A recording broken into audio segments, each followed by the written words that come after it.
আসসালামু আলাইকুম।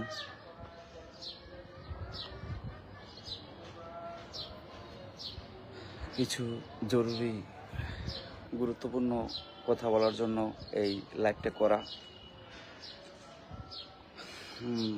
আপনারা যারা আমার ভালোবাসার মানুষ আছেন তারা লাইভটা দেখবেন এবং আপনারা লাইভটা, আমি কোনো সময় লাইভ শেয়ার করতে বলি না, কিন্তু আপনারা আমার এই কথাগুলো অবশ্যই শেয়ার করবেন যদি আপনাদের আমি ভালোবাসার মানুষ হই।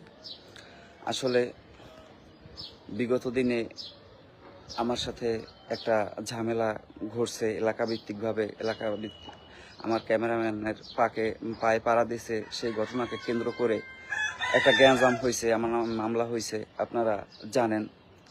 কিন্তু আসলে সেই ঘটনার পরিপ্রেক্ষিতে আজ এই পর্যন্ত ফলাফল দাঁড়াইছে যে বরিশাল কোতোয়ালি থানার যে এসআই মুস্তাফিজ, ঠিক আছে, তিনি আমার নামে সম্পূর্ণ মিথ্যা চার্জশিট দিছেন, সম্পূর্ণ মিথ্যা চার্জশিট দিছেন।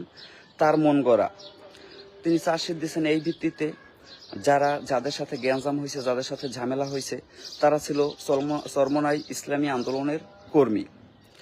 চরমনাই ইসলামী আন্দোলন কর্মী, চরমনাই আমার এলাকা, আমিও চরমনাই ইউনিয়নের সন্তান। কিন্তু মুস্তাফিজ স্যার যে চার্জশিটটা দিছেন, সেইটা দিছেন তিনি কোনো আইনের আওতায় না, কোনো আইনের ভিতরে না। তিনি চার্জশিটটা দিছেন সম্পূর্ণ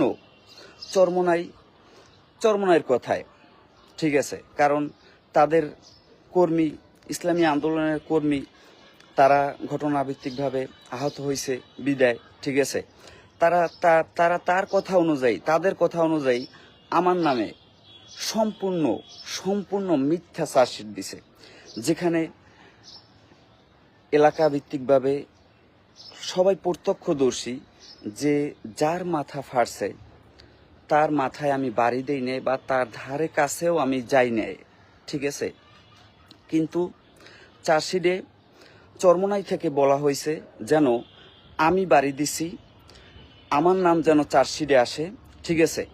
সেই ভিত্তিকভাবেই কোতোয়ালি থানার এসআই মুস্তাফিজ তিনি সেই ভিত্তিকভাবেই চার্জশিট করছে। এখন আমার কথা হচ্ছে, এই দেশের আইন প্রশাসন কি আইনের আওতায় চলে নাকি কোনো নির্দিষ্ট রাজনৈতিক দলের আওতায় চলে?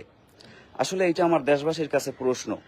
দিন শেষে আমি বরিশালটাকে মন থেকে ওয়ার্ল্ডের কাছে, সারা বাংলাদেশের কাছে, সবার কাছে দিন শেষে পৌঁছেই দিছি, ঠিক আছে, আপনাদের ভালোবাসায়, আপনাদের সাপোর্টে।